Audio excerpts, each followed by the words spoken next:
Okay, we're live. Hey, yo! Welcome, everybody, to Plots and Politics. This is episode 3 and our very first episode of February, which is Black History Month. So we wanted to do something very on theme for this month. There has been so much conversation about, over the last several years on what we teach in our schools. How much do we get into the history of slavery and racism? And when Sarah and I were talking earlier, we're about the same age, and talking about what our experiences, what our experience in school was, learning about the end of the Civil War and the end of slavery. It was just like Emancipation Proclamation, Abraham Lincoln did it. We're all good here. Let's move on, right? That's it. However, the period that followed the Civil War, and really, if we look at the end of the Civil War, going all the way up to the Voting Rights Act being passed in 1965, that period of American history has been hidden, purposefully whitewashed and glossed over.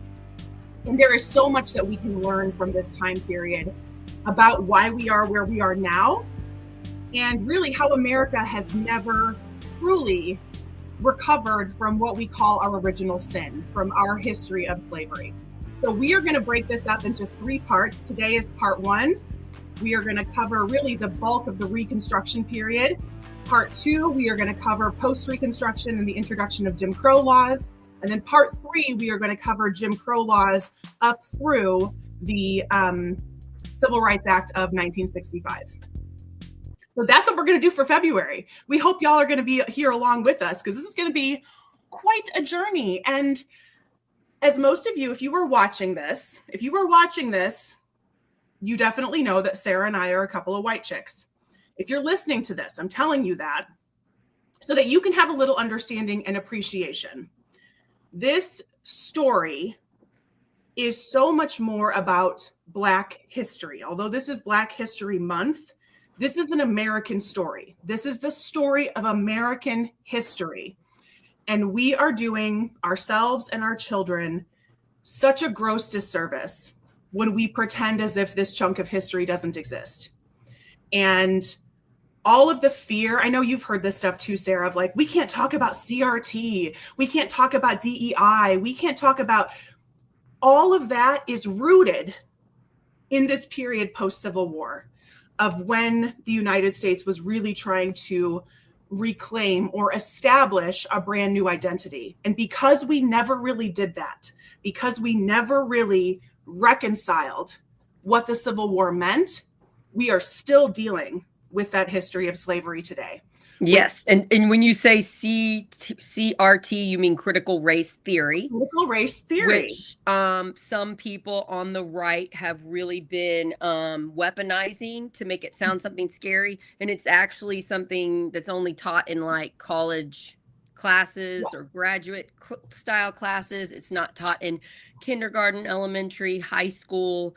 And they really weaponized it to try to eliminate anything negative in our history, to wipe it out and pretend like it didn't happen. And I feel like it's fear, it's blame, it's white people scared we're being attacked. And I just want to throw out, as a white person, I did not do these things. Maybe some people the same color of my skin. I am comfortable learning about people hurting people so that we can not do it in the future. Mm-hmm. And the fear of that is hurting America badly right now. The fear of, oh no, a white person did something bad to a Black person, erase the history. Erase it. Is that the answer? We're going to have a cycle, and we're just going to keep hurting people until we learn from our mistakes. So I really appreciate you, Corinne, wanting to talk about this today. You're awesome. I can't wait to learn more. You are a fascinating storyteller. So yeah, let's get into it, girl. All right. And what you just said there, Sarah, really sets us up perfectly for diving into this topic, because there is something completely, there are two different things happening when we talk about an individual's racist beliefs that they hold versus the institution of racism. So those are two different things. As a white person, I can say I don't consciously feel as if any other race is inferior, is less than. That is not a conscious feeling that I have. I just don't feel that. There are white people who exist today who do feel that, who do have the conscious thought, I am better than a person of color.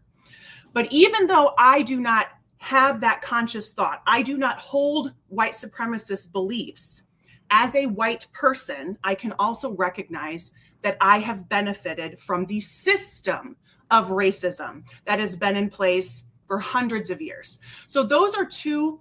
I think when we start to have this conversation, especially with white people, everybody gets really defensive. And that's when people start saying, oh, but I can't be racist, I have a Black friend. Or that's when our state legislator here, Jim Lucas, in the Indiana State House can say, how dare you accuse me of being racist? I have a Hispanic wife. Okay, that's completely different. You cannot hold personal racist beliefs. However, you can still work to uphold the system of racism.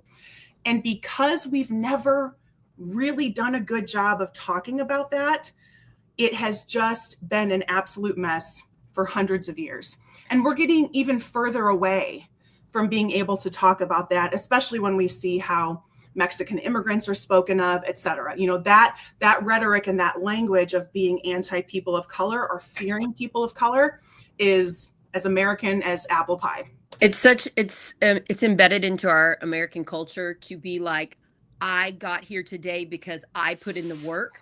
And it's really a complex reason we've gotten there today. Yep. I am very lucky right now.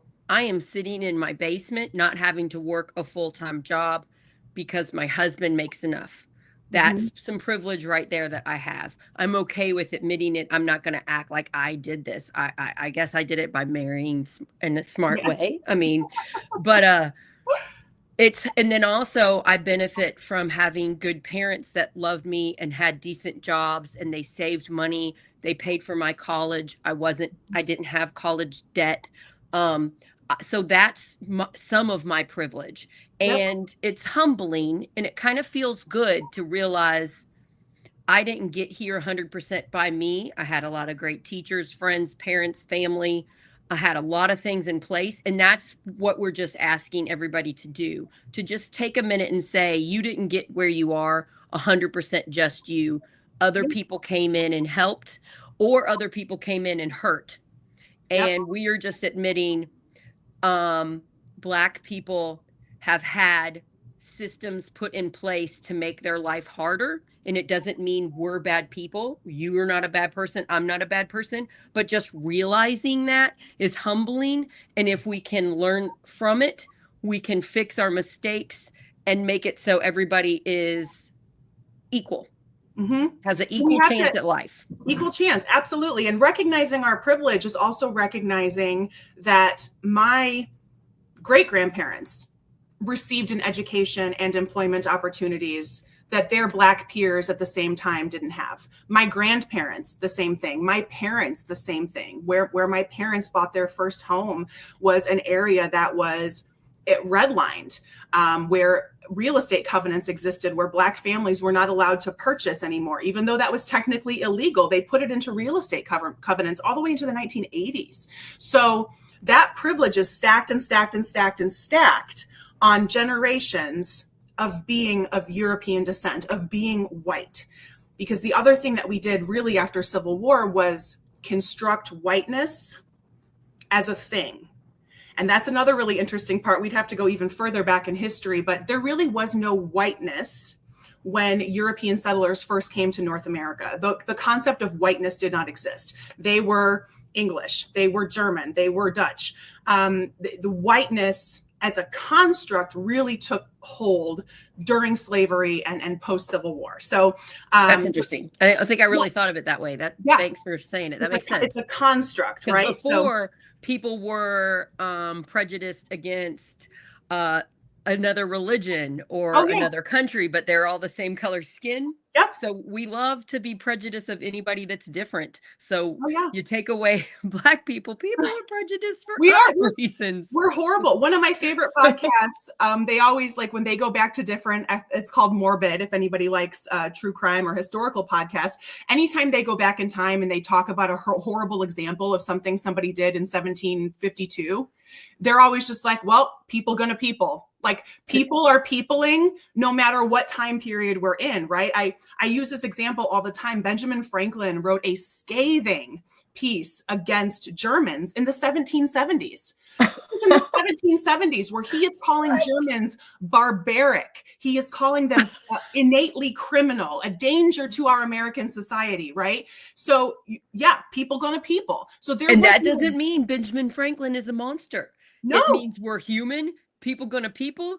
People make mistakes. People are prejudiced, and we can learn from it. So everybody calm down. We don't need to erase Benjamin Franklin. Just like we shouldn't erase this history. So yeah, I think we did a good job of explaining. I think so. Everybody too. Take a deep breath. If you're worked up about something, this is okay. We're gonna learn some history, and it might make your life better. It might. All right, so let's get into it. So really today we are covering the period of Reconstruction, which is about a 12-year period that began with the Emancipation Proclamation and really ended in 1877 with something called the 1877 Compromise. So that's the span of time that we're talking about here. The Emancipation Proclamation was issued by President Abraham Lincoln in 1863, so 2 years before the Civil War technically ended. The Civil War did not end until 1865. What the Emancipation Proclamation did, although it's been taught to us as a piece of freedom, right? Yeah. It was this beautiful free, it was kind of that, but it was more that the Union needed soldiers. And in 1863, upon issuing the Emancipation Proclamation, all of these Black slaves who were inclined to and motivated to, they migrated up north and they joined the Union Army. So it bolstered the Union Army numbers that eventually led to the Union defeating the Confederacy. Side note, one of my favorite people I love studying about, Frederick Douglass. He was friends with Abraham Lincoln. Well, he came to Abraham Lincoln because Abraham Lincoln did not want to put Black soldiers in, didn't see the need for it. Frederick Douglass said, look, we're not going to win if you don't get these people, and these people will fight. This is for their life. This is for their freedom. They will fight. And then he had to fight for them to get like equal rights and stuff. So Lincoln didn't come up with this on his own. He had pressure, and one of it was from Frederick Douglass, a Black man who was a slave and taught himself to write. Very genius man. A genius abolitionist. Yes, so and he's really cool to learn about too. And I've got a quote from him in here right at the beginning of my notes, because so the Emancipate, he had to convince Lincoln to do it. Yes. And that was how he convinced Lincoln, right? Because Lincoln this was not because Lincoln thought Black people should be free. So we all need to, Abraham Lincoln has been portrayed to white people as this hero of history. This was really just a logistical decision. We need more bodies. How do we get more bodies? We free the slaves and they're going to come fight for their freedom. So Douglass was 100% correct. So that's where I really like to start pulling some of this myth building down, right? The way that we, all of this is in the context of history is written by the victor. And the person who writes the history is the story that's going to be told. So in school, we never heard that Abraham Lincoln just wanted more soldiers. We never heard that. We heard he freed the slaves. He did it, right? No, he had to have a Black man come to him and say, look, dude, y'all need more soldiers. I got you more soldiers, free the slaves. That's how the Emancipation Proclamation came about. And once the Civil War ended in 1865, with Robert E. Lee and Ulysses S. Grant meeting together, Lee handed Grant his sword. The war was over. At that moment, people like Frederick Douglass understood slavery was not going to end in that moment. And Frederick Douglass said, at this point in history, I wonder what form slavery will take now.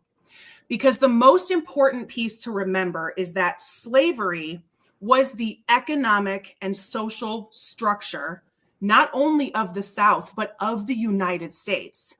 Even though the South had the majority of the slaves, that's because the South had the majority of the farmland because of the climate.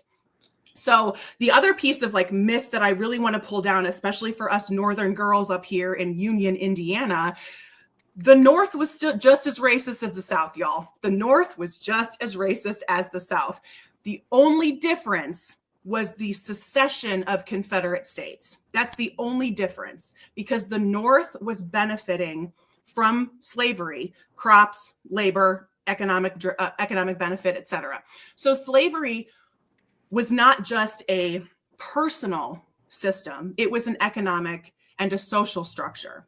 And people like Frederick Douglass recognized that just because the Civil War ended, that does not mean we are just going to replace it with this free and equal society and there's going to be flowers and freaking butterflies everywhere. Like, that's not what is going to happen. And I want to remind everybody too, and that if this is I'm going to point out some pieces that you can read or watch going forward. The 1619 Project is something that the New York Times launched a few years ago. It was on the 400th anniversary in 2019. 1619 was when the first ship of African slaves arrived to the coast of what would become the United States. So from 1619 to 1863, really, that is 240-ish years of history and economic activity. Think of how many generations is in 240 years. They know no other way of life. So just because the Civil War happens and it ends, everyone in the South especially thought, all right, we lost, whatever. We'll join the Union again. We'll go back to business as usual. So that was the mindset of the South. The South never intended to give up their slaves. Once the Civil War ended in 1865, one of the culminating events that really kicked off the next 100 years was the assassination of Abraham Lincoln. Because upon the assassination of Abraham Lincoln, his vice president, Andrew Johnson, took over. And Andrew Johnson had only been the vice president for 6 weeks before. I did not know that. Before Lincoln was assassinated. 6 weeks of experience. That's all. Because Lincoln had served a 4-year term and won re-election, and it was shortly into his re-election that he got assassinated. It was shortly into his second term. That's what I thought. Yep. And it was very controversial that Lincoln had chosen a Southerner as his running mate. He probably did it to help unify, because he was really big about trying to unify the North and the South. The North and the South. That's kind of what he thought. And what you got in Andrew Johnson was a man from Tennessee. He was not in favor of secession. He was not in favor of the Confederacy, but he really didn't mind slavery. He really had no objection to slavery. His biggest issue was the effect of slavery on poor white people, because there were several classes happening even in the slave caste system. You know, you picture a caste system from Britain where you have, the monarchy, and then you have serfs and fiefs, and you have lords and hierarchy, right? There's still a hierarchy in the United States. So you had wealthy white landowners who owned slaves. You had poor whites who did not own land and did not have the money to own slaves. And then you had slaves. So that caste system was very much in place. And to somebody like Andrew Johnson, he only cared about those poor white folks that he felt were kind of getting the short end of the stick here because they weren't wealthy enough to own slaves. Andrew Johnson's installation into the presidency at the start of Reconstruction is a critical moment in history. Because when Andrew Johnson took office, Congress had adjourned for the year. Congress did not go full year back in the day. They would adjourn in March and they would come back in session in December. So from March to December, Andrew Johnson on his own was in charge of Reconstruction. And what he did during that really 6 or 7 month period had the potential to put the South right back into the slave system that it had before the war, and everybody would just pretend like the war didn't happen. Oh no. Right? It's really crazy. Like the amount of damage that he did in those 6 or 7 months is pretty remarkable. And I'm going to tell you a couple of things that he did. He really didn't care about Black people. Another anecdote here about Frederick Douglass is when Frederick Douglass, because he had never met Andrew Johnson before, he went to go meet Andrew Johnson at Andrew Johnson's inauguration. And when Johnson realized that he was going to have to shake the hand of a Black man, he was repulsed, he recoiled. And Frederick Douglass later said that he could smell the alcohol on Johnson's breath. Johnson was already drunk by 11 a.m. And Frederick Douglass said, make no mistake, Andrew Johnson is no friend of the Black man. So it was kind of at that juncture that there began to be a real understanding of, we may have gained freedom. The North may have won, but this ain't going to be easy, y'all, because this man does not give a crap about us. I know from learning about Lincoln and teaching in 5th grade that it hurt the country so badly when Lincoln was assassinated, because when the war ended, he was all about forgiveness. We must forgive the South. We must rebuild and take care and just get back into a union, into a country again. And he would have led with that had he lived. He would have kept saying that. He would have kept listening to Frederick Douglass, who would have given advice on what to do for these slaves that aren't being freed, because there's nobody going down there and knocking on people's doors and making sure all the Black people are free. Nobody's doing that. So, I didn't know what you were telling me. That's interesting, but I knew that bit. I knew it just hurt our country so much when he was assassinated, and I knew that his vice president wasn't good. No, and and who knows really what would have happened, because there are so many events that come later, and we don't really know if under Lincoln's leadership things would have been better, right? That's just kind of an unanswered question. We would never know. But I do feel like there are some key things that Johnson did during this 6 or 7 month time period that Lincoln never would have done.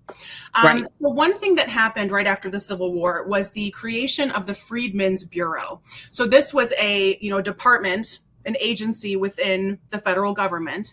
And the Freedmen's Bureau was in charge of just figuring out how we move forward, because there were so many questions, right? If this had been your entire existence for your life, your grandparents, your great-grandparents, and great-great-grandparents in the South, you had no concept of how to be in a store with a Black person, of how to see a Black person walking down the street. You had no concept of that life. So the Freedmen's Bureau went and established satellite offices in all of the Confederate states just to help facilitate this process and answer super basic questions like, can they get married? Because slaves were not allowed to marry, right? Wow. Can Black people now get married? Can they get a job? Can they own property? Can they go to school? Can they get a loan at a bank? All of these very basic questions needed to be answered. And that was the job of the Freedmen's Bureau. The other job that was really important for the Freedmen's Bureau to do, and they hadn't quite figured out how to do it yet, but they were in charge of over 800,000 acres of land that had been seized by the federal government during the Civil War, mostly from white slave owners. And this is where that famous phrase that I'm sure we've heard it before, 40 acres and a mule, comes from, is because those were some of the proposals that were coming forward. We'll give every freed slave 40 acres and a mule so they can start farming their own land, start making their own way in this world.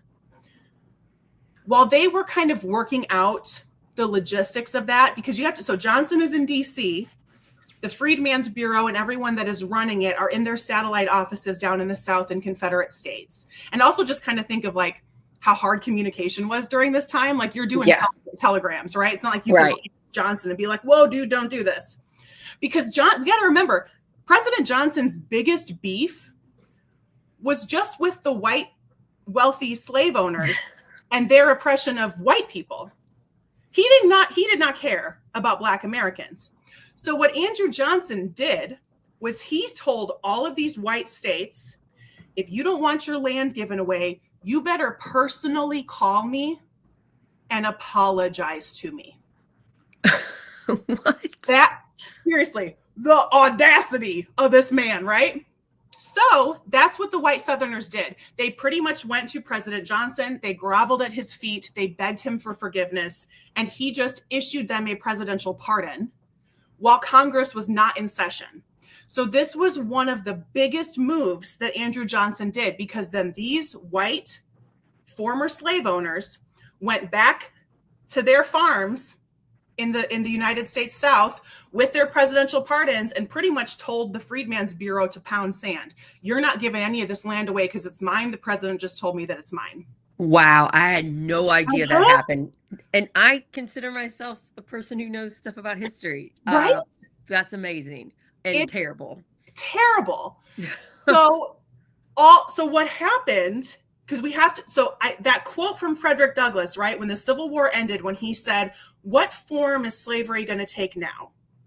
Because slavery was going to take another form, even if we weren't going to call it that. So what happened once all of these white former slave owners got their land back is they needed workers. Black people needed a place to work.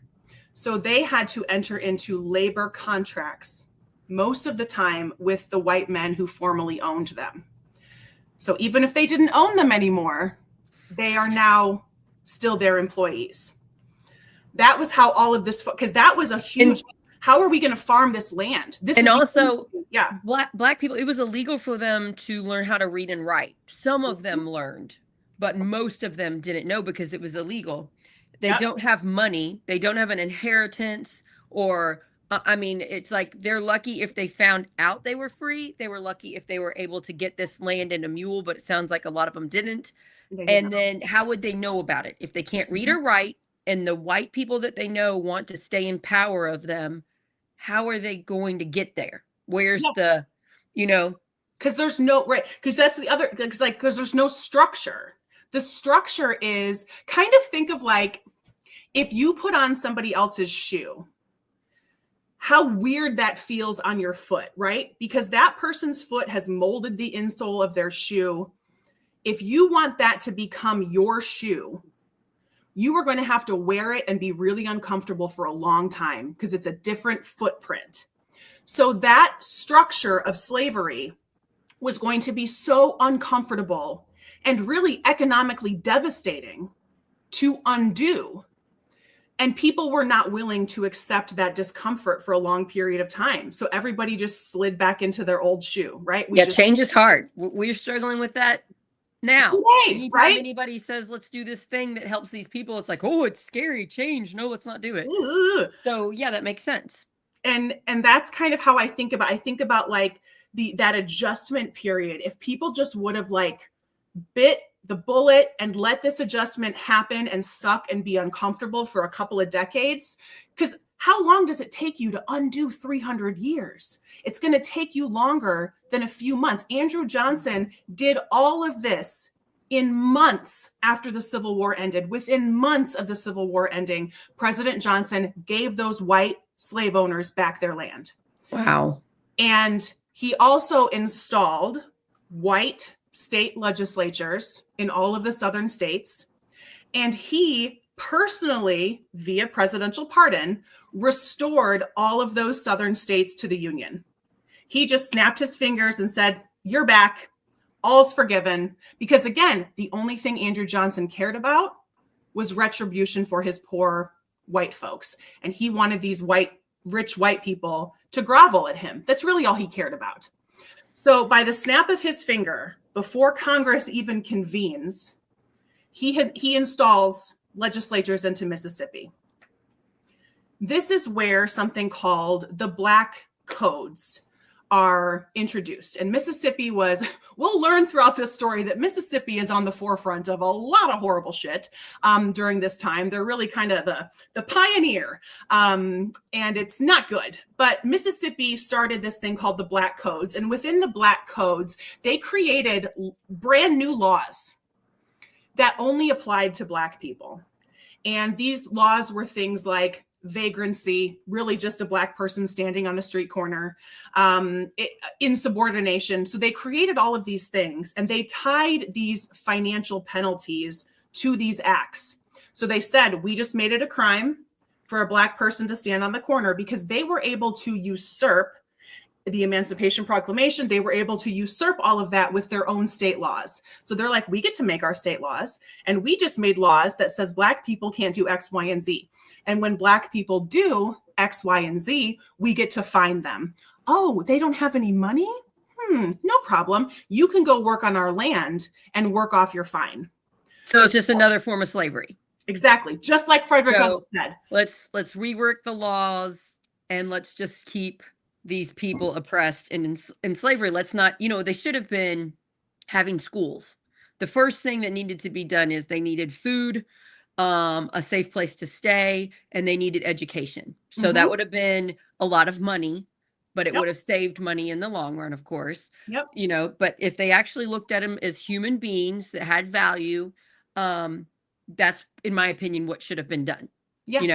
Get them places to live, and then pay. They could have helped the poor white people. They could have paid the white people for doing a good job taking care of them. They could have paid them for educating them how to read and write. Like, there could have been systems in place to pull everybody up.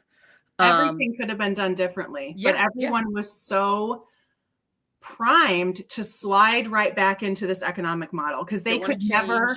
Yeah, they could never, because once they entered into labor contracts with the former slaves, they were pissed that they had to pay them. They were mad. Oh, yeah. So, because that cuts into their profit. They've had 300 years of free labor.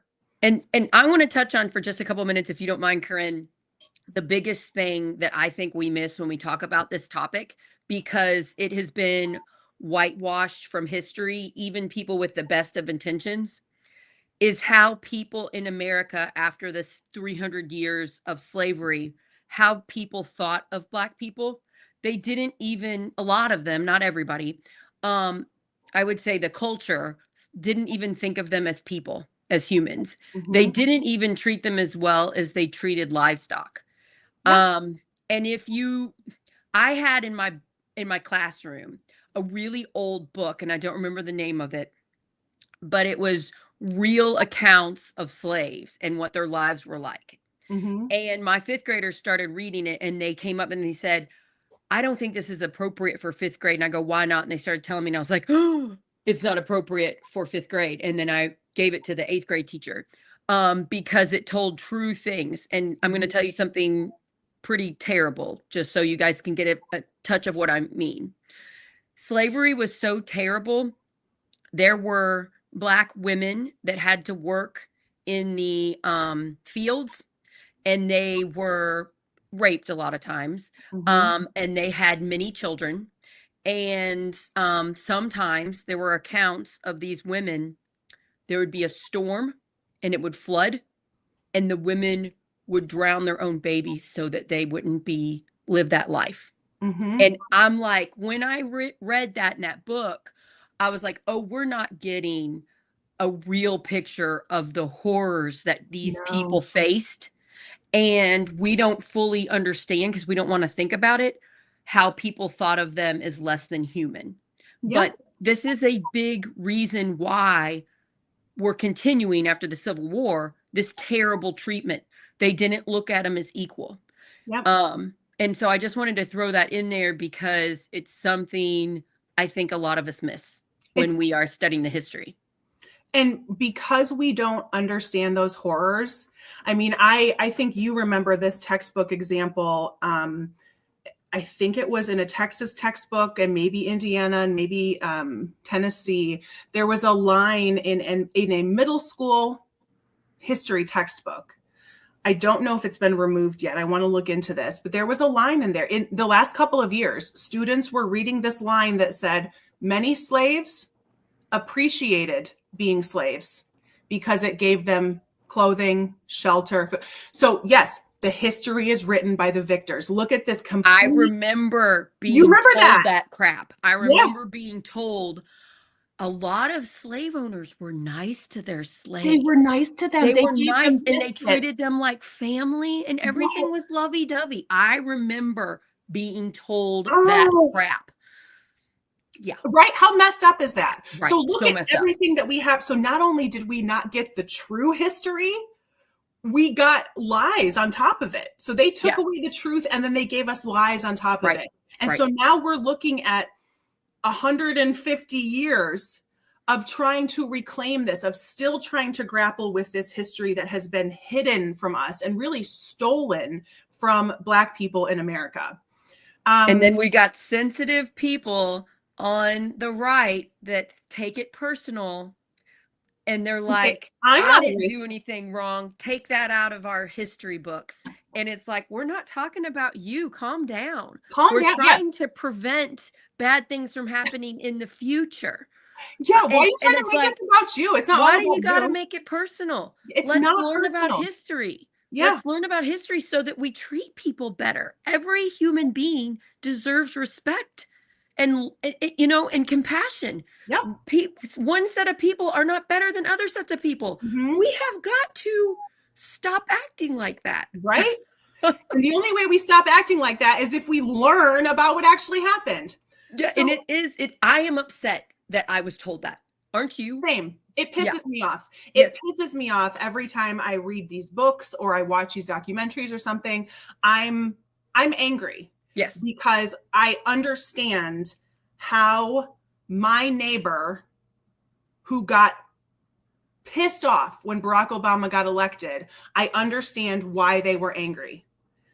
Because they have been taught this nonsense their entire life. We've come up to that moment, right? Barack Obama being elected president was a beautiful, we all of us really felt kind of, especially white people, felt a real false sense of we did it, y'all, victory.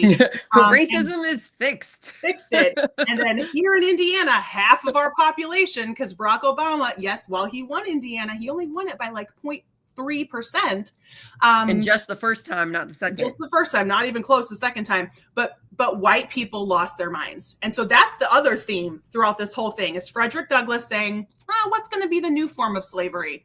And then white people losing their minds. So while the other piece that happened of slavery by another name is when these Black folks were picked up for vagrancy or something, and they had to go work in the fields to work off their fines, their children were taken away by white people. So then white people were taking all of these Black children as apprentices. Slavery. Slavery. It's just slavery by another name. So the little girls were learning how to be housekeepers. The little boys were learning how to be laborers. And so then white people got their free labor on the domestic side back again by using Black children. All of this. I'm guessing most of them are not teaching them how to read and write again. Let's not give them skills definitely. So they can make money on their own. We can't do that. Right. So Andrew Johnson's kind of reign of terror in these first few months after the Civil War came to an end when Congress reconvened in December of 1866.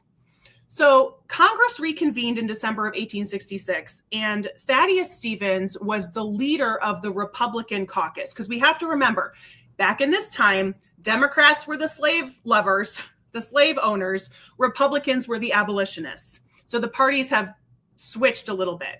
Yeah. And a little bit. And Congressman Thaddeus Stevens was infuriated that Andrew Johnson had just given union membership back to the states.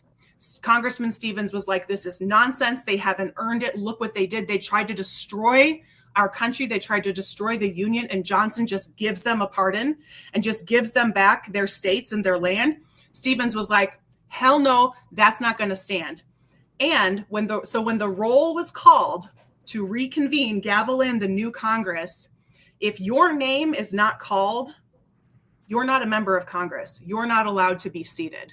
So what Thaddeus Stevens and his other Republicans did for every southern state but Tennessee, because Tennessee was the only one that had really apologized and made amends, all of the other Confederate states, the congressional members from those Confederate states were barred from serving on Congress. Yes. So Thaddeus Stevens is a real hero at this point in the story.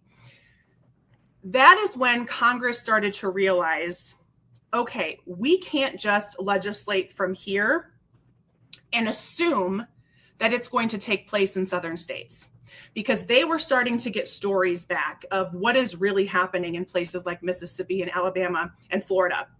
They are learning how much white state lawmakers in these legislatures are just flipping what the Congress is trying to do and enacting their own form of slavery again. So this is where we have the 14th Amendment and the 15th Amendment come in. So the 14th Amendment giving birthright citizenship and the 15th Amendment giving equal rights. In order for the southern states to be readmitted into Congress, Thaddeus Stevens says, you have to ratify the 14th Amendment. You have to give birthright citizenship to your Black residents. And the southern states really felt like they had no choice, and so they agreed. So when the 14th Amendment was ratified, that gave birthright citizenship to anyone who'd been born here, even if they were a former slave. And this period of time, really beginning at the end of 1866 into 1867, is where you see Black progress and Black integration into society just take off. At the beginning of 1867, there was less than 1% of Black men registered to vote in the South. At the end of 1867, over 80% of Black men were registered to vote. Wow. Yeah. That's amazing. In less than 1 year. Okay, so these two amendments really help. Huge progress very quickly. Yes, and what the federal government also does during this time is, because the KKK, y'all, they founded in 1865. What the federal government does when they start to hear of some of these horrific things happening, is they decide to call. So all of this happens. I jumped ahead just a little bit because this is just so exciting. It is. So with over 80% of Black men being able to vote, they're participating in political parties, they're holding political meetings, they're learning to read, and they're reading the Constitution for the very first time and realizing that it applies to them. Like, it is a really exciting time. We get members of Congress being elected for the first time. We had 16 members of Congress being elected. Hiram Revels was the very first Black senator in 1870. Joseph Rainey was the very first Black member of the House of Representatives. South Carolina is a state that I find really, really interesting during this time, because the population of South Carolina was 60% Black. And in their first election, they elected a majority Black state house. They had a Black lieutenant governor, a Black secretary of state, a Black treasurer, and a Black majority in the state house in Charleston in the late 1860s. This was a huge mark of progress for Black Americans. And with this Black progress came white panic, absolute white panic. The KKK descended upon these southern towns. They started intimidating people with violence. We had, I'm going to go back here, in 1867, there was a horrific riot in Memphis, Tennessee. Dozens of Black people were killed, Black men. Dozens of Black women were raped in their homes in front of children. All of this violence coming from the KKK. And when Congress was learning about this, when people like Thaddeus Stevens and Congress, who had just passed the 14th and 15th Amendments, when they are hearing about all of this news from the southern states, they were like, holy cow, we have to do something about this. They convened what are called the Klan hearings in 1871.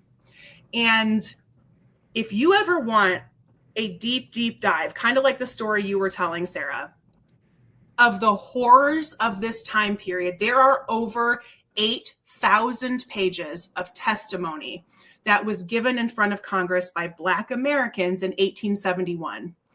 And these Black people traveled from the South, traveled from their homes to go sit in front of Congress and give testimony, knowing they were going to face horrific violence when they came back home. Ugh. the bravery of these people, these Klan hearings, I think might be one of the most underreported and unknown events. I've never heard of them. Yeah. Never. And The I Klan- consider myself someone who knows American history. Go into the Library of Congress and look for Klan hearings, of course, spelled with a K, from 1871, and just do some reading. I'll give you just a couple of examples. Abram Colby was a Georgia state legislature. The KKK came to him and offered him $2,500 in that time, $2,500 in 1870, offered him that to step down from his seat in the state legislature in Georgia. He said, nope, I'm not doing it. I'm staying in the state legislature. And because he refused, 65 members of the KKK came to his home, took him away, and beat him up. He testified about this experience in front of Congress. Hannah Tutson was a farmer in Florida. She and her family had managed to buy a chunk of land in Florida at the end of the Civil War that they were farming. And she was constantly being threatened by the KKK. They eventually kidnapped her, took her out into the woods, tied her to a tree, beat her mercilessly, and tried to get her to admit that she was farming stolen land. And she kept saying, I didn't steal this land. I paid $150 for it. This land is mine. But what the KKK was seeing, what white people were seeing for the first time in their whole lives, and their first time of any historical understanding, was Black progress. And white people felt threatened by that. Once the members of Congress understood that this kind of hell was being unleashed of the people of the South, Congress decided to deploy federal troops to the Confederate States to kind of maintain order and protect Black residents. So these federal troops, similar to what the Freedmen's Bureau had before, had satellite locations around the Confederacy, and they were in place to keep order and protect Black people. And that was a result of the Klan hearings. So Congress heard these horrific stories of the Klan hearings. They're like, we've got to maintain order. We deploy federal troops to the South. Around this time, 1871, 72-ish, this is kind of when the North starts to flip against Reconstruction. So they're against Black people? Yes, they're against Black people regaining this power because, again, nobody was willing to accept the discomfort for just a little bit, maybe a decade, 2 decades. Nobody was willing to accept that discomfort. So in 1871 and 72, 6 years into Reconstruction, that's all we are. We're 6 years into it. Major newspapers in major northern cities like Chicago and Cleveland and New York start writing pieces and publishing political cartoons against Reconstruction, against Black people. And their whole narrative is saying, look, I guess this whole Reconstruction thing really didn't work out.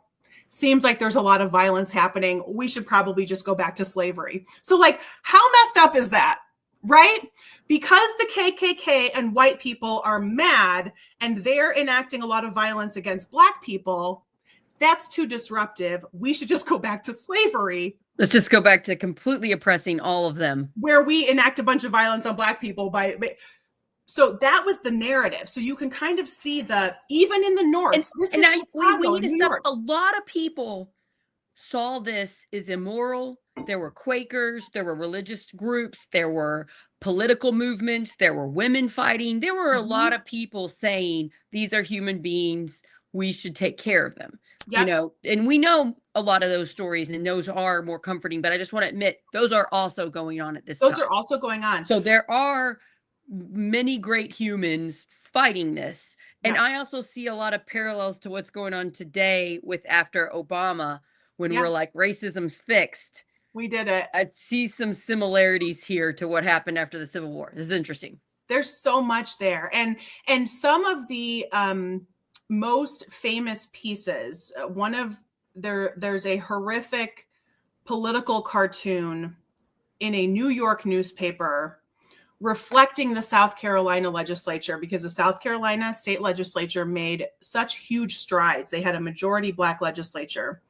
This New York newspaper that used to be pro-abolition, that used to be pro-freeing the slaves, is publishing horrific political cartoons depicting Black men as beating white men in the South Carolina legislature. And that is literally all you need to do to spark fear. It is Yep. so easy to spark fear in our society. I see that happening all the time in my community. And look how much we saw that during this last election, with pictures of Latino men and a white woman victim. That, again, people gonna people. We are the same people we were a few hundred years ago that we are today. We just have better technology. And so all of this is kind of starting to fall apart. You can see the North start to question Reconstruction. The other thing that happened, that's another kind of layer to keep in mind, is that what you mentioned, Sarah, of like, there were many people who were against slavery. There were lots of people in the South who were against slavery. There were lots of people in the South who did not own slaves, who did not believe in it, who did not want to secede from the Union.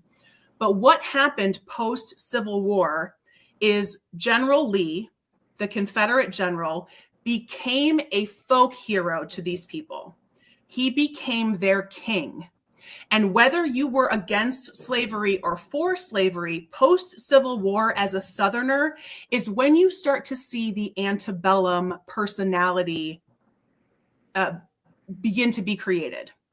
It didn't exist before. This idea of the antebellum South, this idea of this beautiful representation of Southern culture and Southern whiteness did not exist before, because what Lee was able to do post-Civil War is he started rewriting the story of the Civil War. He did a lot of writing up until his death. He died in 1870, but General Lee did a lot of writing up until his death, where he's rewriting the history, and he is framing the entire Civil War as a Northern attack against Southern culture. This is our way of life, and they don't understand it.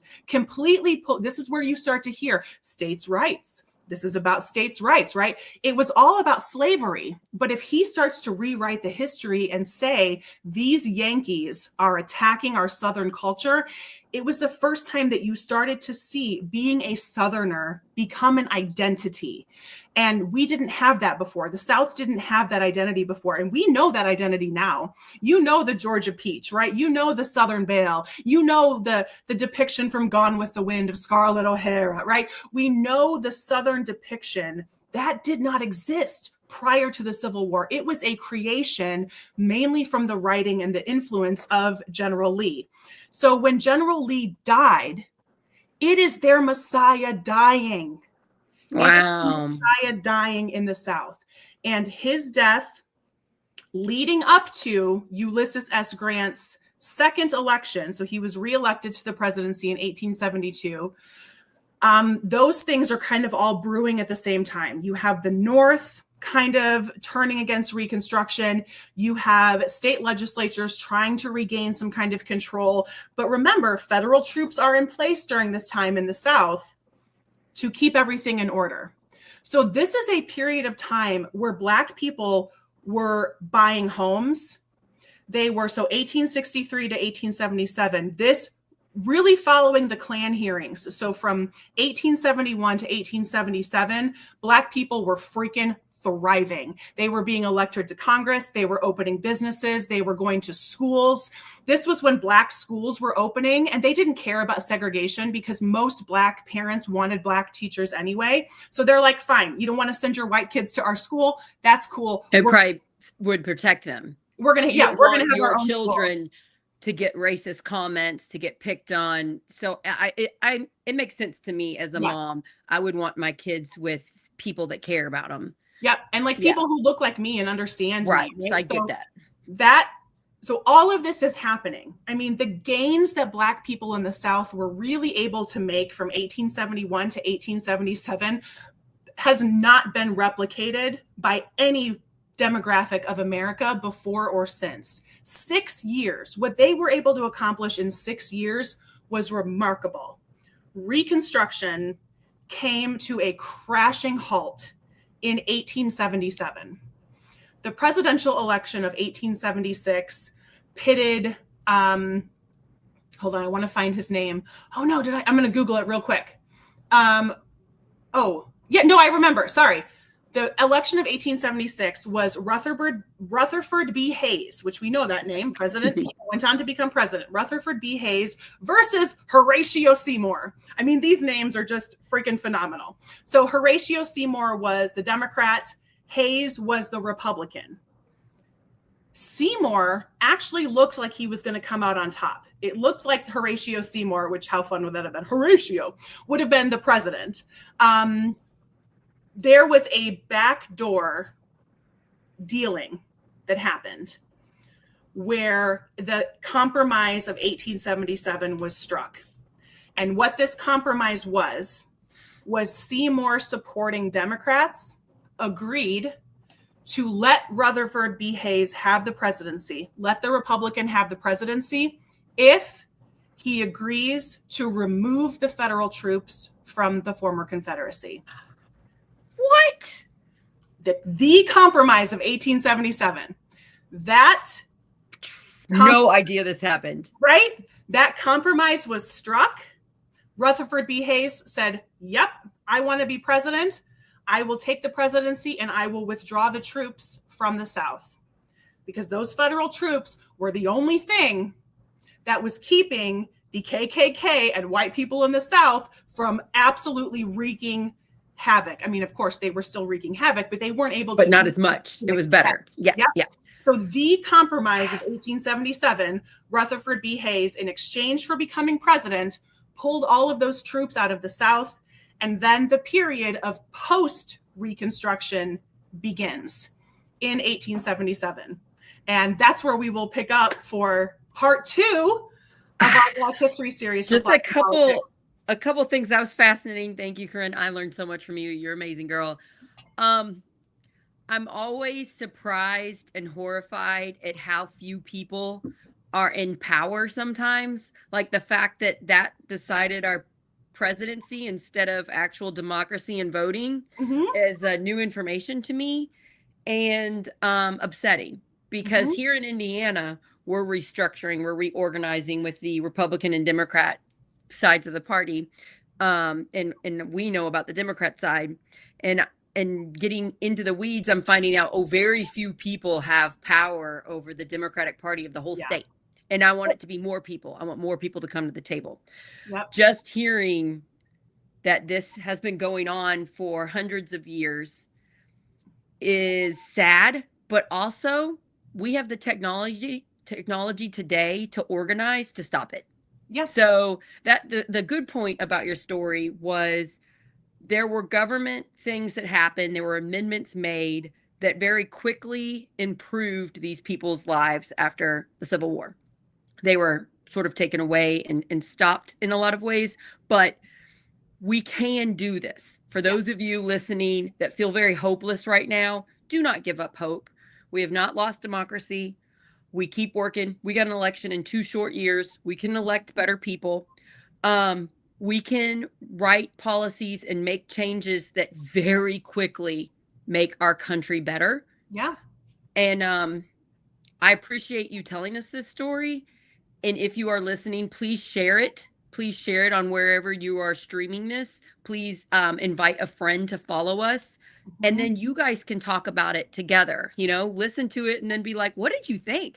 I had no idea about the Klan trials. Is that what it was called? The Klan hearings. The Klan hearings. And I'm so thankful for those brave heroes that said the traumatic stuff that happened to them. That's another thing I wanted to point out. When you shine a light on these people's behavior, it helps lessen the bad behavior. In our culture, we're taught, don't upset anybody. Don't say it. Don't say it. But in reality, you calling out their crap lessens the amount of crap they do to us.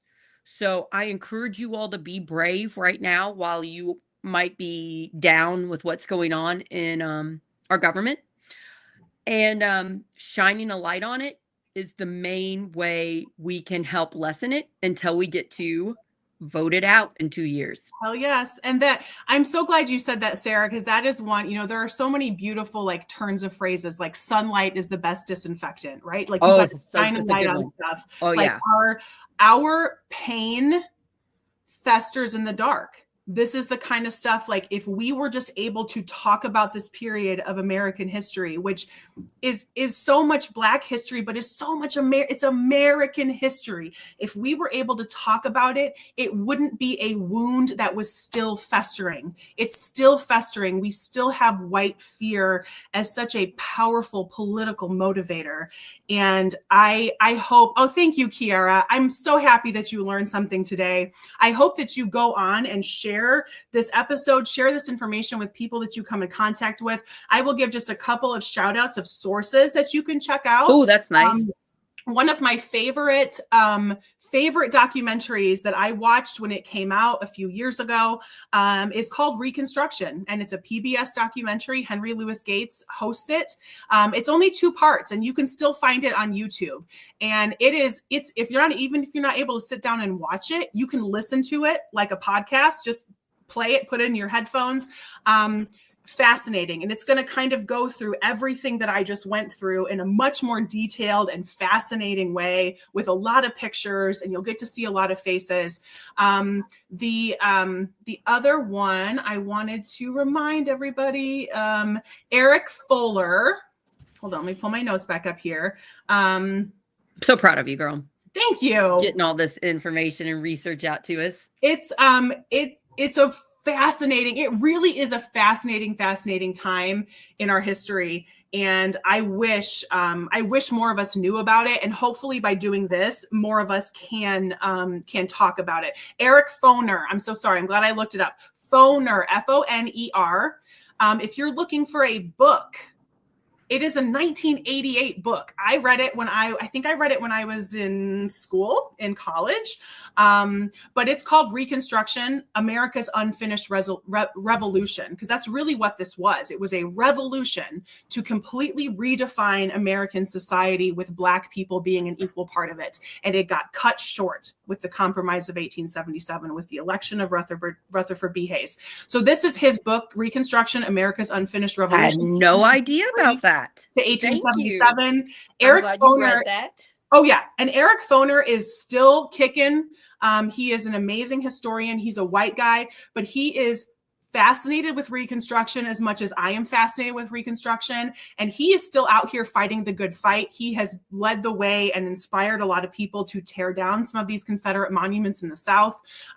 He has called out Donald Trump when Donald Trump said taking down those monuments was killing our American history. And he corrected him and said, no, those monuments are symbols of worshiping white supremacy. I mean, he really is not only walking the walk in the work that he creates as a historian, he's actually a public speaker as well, and goes out and shares the story. And he is featured in that documentary too. There are so many smart people in that documentary. That's cool. A really good place to start if you're just looking for kind of an overview of Reconstruction. And I want to give some advice. If you are watching this, you clearly care and you want to make the world and America a better place. Thank you for listening.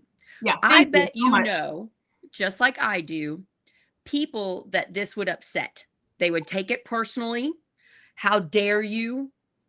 And they would stop listening. And you're thinking, these are the people that need to hear this. And I'll be up in just a second, sweetheart.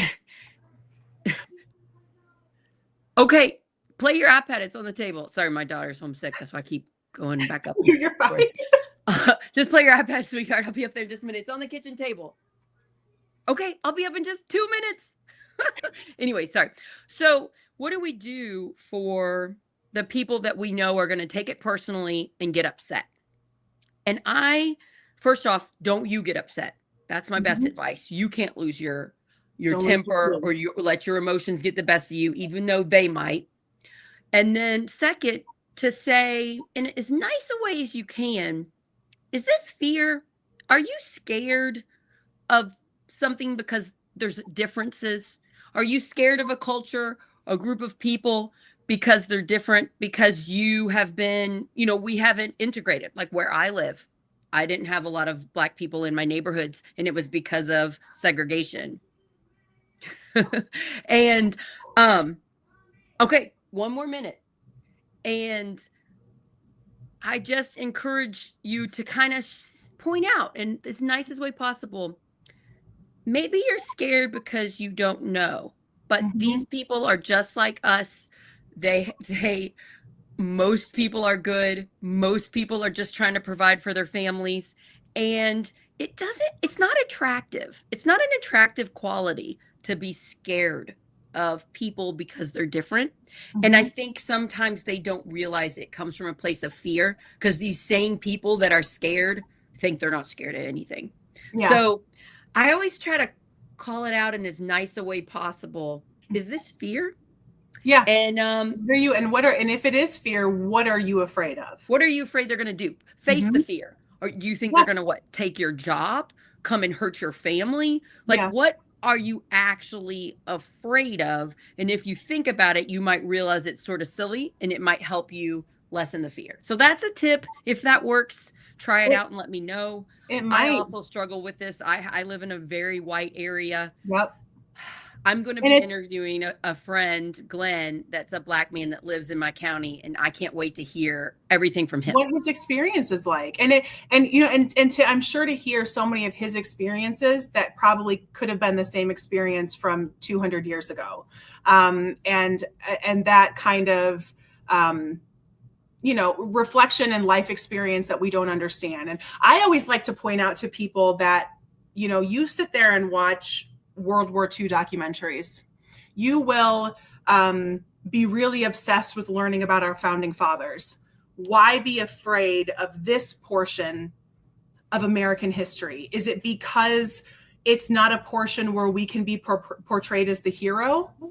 I wonder if that's why. When Yes. you watch, Well, if you think of the whitewashing of history, yeah, and they're think of doing how that like a lot. our World War II movies are, right? Americans are the heroes. I mean, even though it's much more complicated than that. I mean, if anybody, I think of this example too. If anybody watched the movie Oppenheimer, go check out Japanese people walking out of the movie theater after seeing Oppenheimer. Go watch a YouTube of them, and most of them are speaking in English, of their perspective of the movie Oppenheimer. And you will understand how our version of history is meant to always characterize us as the hero. And because Reconstruction, post-Reconstruction, Jim Crow is not a place where white people can be portrayed as heroes, we don't talk about it. But I always say, like, I am of German descent. I am not afraid to watch documentaries about Nazis because I know it ain't about me, right? It's not all personal, right? I am of French descent. I am not afraid to learn about the French Revolution and the horrors that happened to the working class in France by the bourgeoisie. I'm not afraid to learn about all of that because that's history. And I don't need to see if anybody sees the logo of this episode, y'all, that's my ancestor. He was a French duke and he participated in an assassination plot of Henry IV. This dude killed a king, right? That's my ancestor. That's my history. That has got nothing to do with me. It has It doesn't make to do you with a bad person. No, nothing to do with me. But I can learn about those pieces because it's fascinating and because we can learn from it collectively. We can't be afraid, and we can't only want to glorify history when we think it gives us a reason to puff our chest. Like when we think like, yeah, Americans did it. Meh. Like that can't be the only reason that we are interested in history is when it makes us feel good. History is very gritty and painful. The thing that makes me so upset that the other side does to the side I'm on is they act like it's not American to call out our truth. They act like we don't love our country when we shine a light on things that aren't favorable for America. Oh. And that is just not true. I love America. I'm so grateful I get to live here. We still have a democracy. It might be shaky, but we still live in a democracy, and we are so lucky to live here. A lot of other people that are born in a different place don't have as many freedoms as we do. We are allowed to look at accurately our history so that we can learn from it and not repeat it. And when we whitewash it, when we say don't teach it to our kids, when we empty libraries like that's being done in Florida, They're trying to do it here in Indiana. They're trying to get into our books and take away stuff. It takes away our children's ability to learn from our mistakes. Mm-hmm. Don't we want our kids to have the best life possible? In order for them to do that, they need to learn about America's mistakes so that when they get in positions of power, they don't repeat them. So always stand by. I love the country I'm born in. And because of that, I'm allowed to critically look at the past so that we don't repeat it. And we can be responsible for breaking the cycle. I mean, we look at patterns of substance abuse, of domestic violence, of criminal behavior, of mental illness, things that are passed down from generation to generation to generation, that at some point somebody stands up and says, I am breaking the cycle. I am breaking the cycle of alcohol abuse. I am breaking the cycle of domestic violence. I am breaking the cycle of criminal behavior that I have seen from these past generations. We can also say, I am breaking the cycle of the illusion and the longing of white supremacy that my parents, my grandparents, or my great-grandparents hung on to that has been passed down to me. I can break that cycle. And it can be conscious. It can be a conscious choice to say, I am going to go and educate myself, because I've heard these murmurs. I mean, I think all of it, I can think of the racist shit that came out and of the mouths of my grandparents that we can and I remember my parents saying, we don't say that. And it doesn't mean your grandparents are terrible people. No. They grew up in that culture. They were told these things. We need to stop. And they never we need to stop making these people monsters. They're being taught incorrect things and they're believing them. That doesn't make them a monster. And they never decided. Right. They never decided to break the cycle. They never decided to break what was taught to them. And I will put that responsibility on them. They lived well, and it was probably scary. They should have done it. Change. They should have. I'm not giving people a pass because they're in their 80s and 90s now. I understand they were born in a different time, but they should have grown and changed as they learned this information. And it's on them if they've decided to. If they decide not to learn and grow and change. What I keep seeing is people not learning and growing on a certain side and getting very defensive and being like, I did nothing wrong. And it's like, well, this isn't even about you. It's not. Why is it our right? And so we talked about this earlier, Sarah, of like our American exceptionalism or our American individualism that leads us to believe we are a product of nothing but our own personal hard work also makes us turn everything into being about us. Maybe as Americans, we're taught to be a little narcissistic, right? Like we're taught about you're special. This is the American dream. Bootstraps, individualism. Yeah, you did this all by yourself. You climbed that ladder. You climbed the ladder, right? And maybe we're all taught to be a little narcissistic. So then when we're presented with history that makes us uncomfortable, we go, why are you attacking you? I'm like, dude, I'm talking about somebody who died in 1897. It has nothing to do with you. Just because your skin happens to be the same color, it has nothing to do with you. And once people start to like, oh, this ain't about me.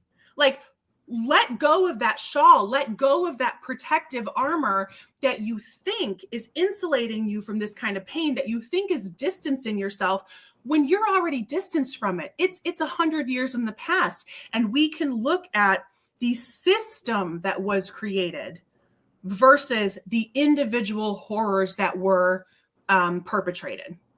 Two main things of what you're saying, genius, amazing friend of mine. We don't like pain. Nope. And we let our fears control us. Yep.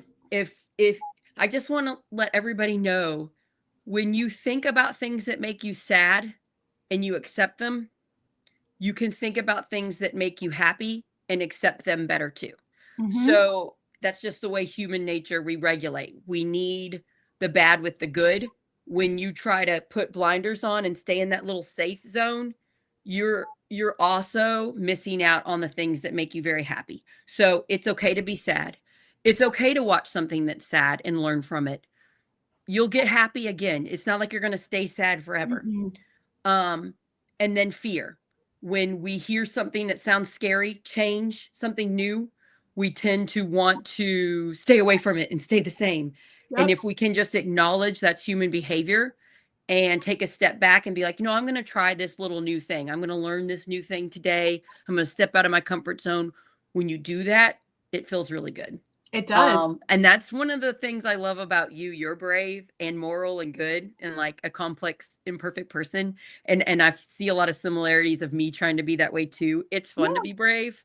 Try it out. It's fun. Yeah, I'm so glad you said the sadness thing too, because I remember my therapist telling me a really long time ago I've graduated from therapy now. Who knows if I'll need it again in the future. If I do, I'll go back. But at this point in my life, I definitely really needed it. And I was a very, very angry person. And she said, Corinne, you're not angry, you're sad. Oh, so true. But anger doesn't ask anything of you. Anger gets to be an outward projection, where sadness asks you to feel something and do. And we don't want to feel it. We don't want to feel it. So I mean, think about all the people that turn to something, turn to alcohol or drugs or something to not think about the sad. Yep. And it's how much of you, if you're watching this documentary, if you're reading about the slave woman who would rather kill her child than have them be brought up in this world, and your first feeling is going to be sadness. And if you just sit with it, if you hear about somebody like Hannah Tutson, who was just trying to farm her land in Florida, and she was tied to a tree and beaten, and just for being Black and farming her own land, you're going to be sad when you hear that. You can't turn it to anger. You have to sit with the sadness. And even if it means you pause the documentary, you walk away, you don't watch it again for a couple of days, just sit with the feeling. Because what people have the tendency to do when they're confronted with that is get pissed and say, nope, I am mad. I am mad. This is not about Black people. I am a white person. And sit with the sad, because it's actually what's going to allow you to make some progress and to learn. If we don't allow ourselves to be sad, and instead we just get angry, we don't get anywhere. So if any of you are watching this and have any thoughts about any of this, please comment. We would love to see what you have to say. I read a lot of good comments on Project Next. I just want to thank everybody that takes time to do that. Yeah, sometimes it's my friends, and sometimes it's a random person that stumbled upon our show. And I love hearing their thoughts on this, because we don't like to be sad. Humans don't. Our culture doesn't. We have a lot of distractions to make it so we don't have to feel sad. So this is a great, how do you feel? How do you feel about learning, if this is new information, which you taught me a lot of new stuff. How did you feel finding out after the Civil War it wasn't all Black people were equal and we cared about them and we took care of their kids and all this? It wasn't like that. We had 6 years. We had a good 6 years or so after the Civil War, and then it all went to hell in a handbasket. With a sort of an election that wasn't very democratic, which is interesting for me to learn. Very interesting. I think of the Hamilton song, "The Room Where It Happened," right? I think about that now with our, the party restructuring in Indiana and the deals that are being struck in different spaces. Like that room with Rutherford B. Hayes in 1877, that was the room where it happened, right? And nobody really knows what was said. They just know that the compromise came out of it. And I always want to shout out, if we went back in time and women were treated equally, and about half of the people at the table were women, what would be different about our lives today? Not saying there aren't terrible women in power. I know some women that I don't think should have power that have power. Women are bad too, but the fact that we weren't even allowed a spot at the table, we didn't even get to vote until 1920. I just wonder what life would be like had women got. And we talked a lot about. And then what about if when the Civil War, let's say the Civil War happened, and they immediately put Black men, good Black men at the table and gave them power. And they did. They did. For a little bit, but then they took it away. A little bit. If they would have stayed. If they would have stayed. If they would have been able to make change. Yeah. If they. Yeah. And that, and you talk about, women getting the right to vote in 1920. Of course, that was white women, because we have to remember right? This entire time of Reconstruction, it was voting rights to Black men. So women, Black women, this is something that I also think like more people need to know. Black women in the United States did not vote until 1965. I did not realize that was so late. That's what? Yes. Thanks for telling me that shocking news. Black women did not receive the right to vote with the 19th Amendment. That only applied to white women. When my parents were born, Black women couldn't vote. Correct. What? When my parents were born, Black women couldn't vote. I didn't know that. When you think about that, and you're like, oh my God, like the fact that Black women are doing as well as they are becoming incredibly educated. The demographics, the statistics are showing us the progress that Black, not only women, but Black men and women have made post 1965. That's incredible, even with all of the barriers that have been in place. So Black women today, if they're our age, their parents were probably born when they could not vote. Now, by the time they were 18, they could, but it just born in that time. That's one generation ago, y'all. That's one generation ago from me. And we're not saying you should be ashamed of yourself. You didn't do it. You gotta calm down, white people. You didn't do it. The people in power did. And we are just saying we should have a diverse group of people in power to protect all human beings, because we all have meaning. Nobody's better than another person. And we all see the world through different lenses, and all of those lenses come together to make a picture that is much more fuller and representative of the whole population.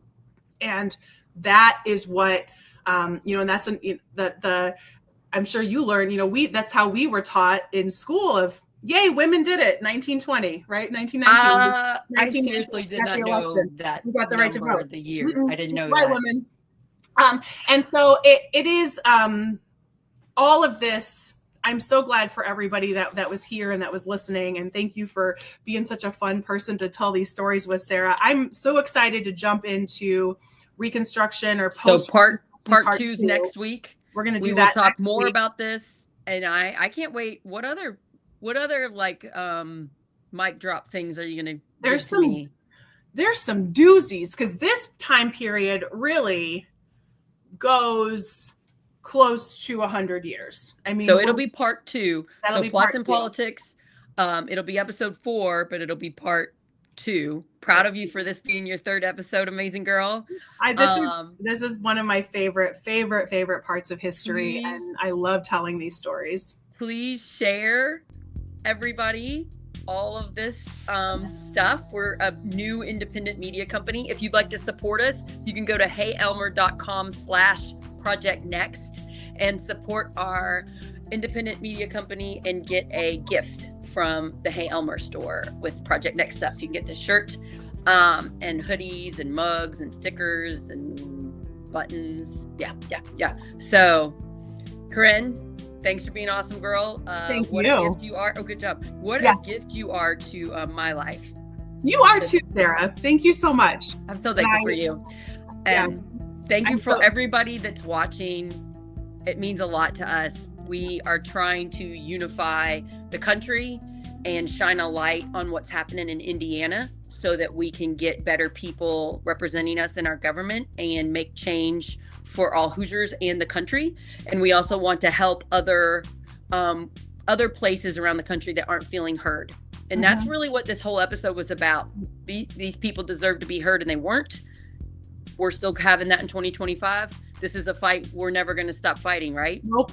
We have a lot of work to do, obviously, because what Reconstruction can teach us is that we were on the road to progress, and at any point in time, that road can be blown up and our progress can be undone. I want to shout out our 2 partners that we work with. Dr. Tim Peck is the co-founder of this with me. And then along with Corinne Straight, we have Scott Aaron Rogers that does content with us, and he makes a lot of our tech stuff possible. I'd like to just shout out Scott Aaron Rogers and thank him for all he does. Thank you, Scott. Tim Peck. I wouldn't have done this without Tim Peck because I don't know how to start a business. So thank you, Tim. This is exciting. I really, really liked this conversation today. Me too. Me I'm too. proud of you and so Thank thankful you. for you. Thank you so Love much. all of you that are listening. Thank you for sharing. Thank you for following us. We're on YouTube. Please subscribe. One word, Project Next Movement. We're on Nope. Twitch, Project Next Movement. One word. We're on Instagram. We're on TikTok. We're on X. We're on Blue Sky. We're on Reddit now. We're on all the Reddit. stuff. I think Reddit's my name, Sarah Blessing, Project Next, I think. Okay. We're trying to get everywhere. We're going to get a website. We're working on it. It's exciting stuff. Yeah. Anything else you want to say? Sorry, I'm blabbing on. No, you're fine. We'll just come back next week and next week for part 2 of kind of our Black History Month themed plots and politics. We'll see you next And then time. I'm going to do a Get the Word Out show or a Project Next Live show with my friend Glenn. Ooh, To actually have a Black man that lives here. And I just want to have a really open, honest discussion with him about race and know that if I say something wrong, he's not going to get mad at me. He's a friend of mine. So I'm really excited to just, from a white woman, hear it from a Black man, you know? Yeah. So I can't wait for that conversation. I got to find out when he's free. I'll put it out there when he can do the episode. That'll be a good one. All right. Bye, everybody. Love you guys. Bye.